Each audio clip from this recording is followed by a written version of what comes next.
আজকে তোমাদের সাথে শেয়ার করব উত্তরবঙ্গের দারুণ স্পেশাল একটা রেসিপি, চেলা মাছের ঝাল। নমস্কার, আমি সঙ্গীতাস কিচেনের আরও একটা নতুন দুর্দান্ত রেসিপি নিয়ে তোমাদের সামনে হাজির হয়ে গেলাম। আজকে তোমাদের সাথে শেয়ার করব উত্তরবঙ্গের স্টাইলে চেলা মাছের ঝাল। তো চলো দেরি না করে রান্নাতে চলে যাই। রান্নাটা পুরোটাই হবে সর্ষের তেলে। তো কড়াইতে তেল গরম করে মাছটাকে ভালো করে ভেজে নিতে হবে। এই রেসিপিটা আমি দুদিন আগেই বানিয়েছিলাম, আর এটা আমার বাড়ির প্রত্যেকটা মেম্বারের ভীষণ পছন্দের একটা রেসিপি হয়ে উঠেছে। তাই ভাবলাম তোমাদের সাথে শেয়ার করি। আশা করছি তোমাদের ভীষণ ভালো লাগবে।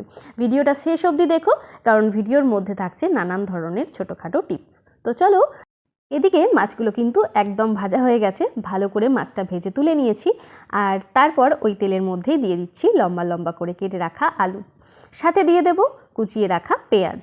আলু বা পেঁয়াজ বা টমেটো সব কিছুই কিন্তু আমি একেবারে ছোট টুকরো করিনি, মিডিয়াম সাইজের কেটে নিয়েছি।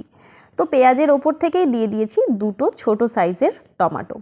এবার সবগুলোকেই ভালো করে তেলের মধ্যে নাড়িয়ে চাড়িয়ে ওপর থেকে দিয়ে দেব পরিমাণ মতো লবণ আর হলুদ।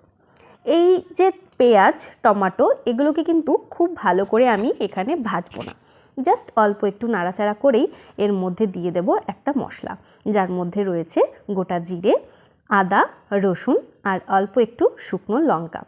এবার মশলাটাকেও অল্প একটু নাড়াচাড়া করে দিয়ে দেব পরিমাণ মতো জল। তারপর কিন্তু 10 থেকে 15 মিনিট মতো আমি ভালো করে মশলাটাকে কষিয়ে নেব, আর তারপর ওপর থেকে দিয়ে দেব ভেজে রাখা চেলা মাছ। এবার চেলা মাছটাকে দেওয়ার পর দিয়ে দিয়েছি দুটো কাঁচা লঙ্কা, আরও অল্প একটু জল। এবার মশলার সাথে মাছটাকে ভালো করে মিশিয়ে নেব, আর তারপর ঢেকে রান্না করব 10 মিনিট মতো। এই চেলা মাছকে কলা পাতাতেও কিন্তু সুন্দর রান্না করা যায়। সেই রেসিপিটা না হয় তোমাদের সাথে আরেক দিন শেয়ার করব।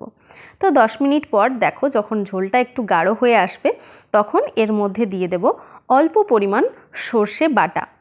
আমি এখানেতে প্যাকেট সর্ষেটাই ইউজ করেছি, যেটাকে জল দিয়ে এবং লবণ দিয়ে ভিজিয়ে রেখেছিলাম 5 মিনিট মতো। আর তারপর দিয়ে দিয়েছি অল্প একটু ফেটানো টক দই।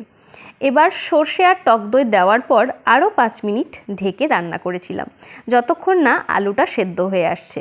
আর তারপর দেখো, ওপর থেকে যখন তেল ছেড়ে আসবে, তখন কিন্তু একেবারে রেডি হয়ে যাবে আমাদের এই উত্তরবঙ্গের স্টাইলের চেলা মাছের এই রেসিপিটি। তো দেরি না করে ঝটপট বানিয়ে ফেলো, আর অবশ্যই কমেন্টে জানিও যে আজকের এই রেসিপিটা তোমাদের কেমন লাগলো। ভালো লাগলে অবশ্যই একটা লাইক কমেন্ট করে যেও, আর শেয়ার করে নিও মা, মাসি, দিদি, জেঠি, কাকি যারা আছেন তাদের সব্বার সাথে। আজকের মতো আসি, দেখা হবে আবার নতুন কোনো রেসিপি নিয়ে।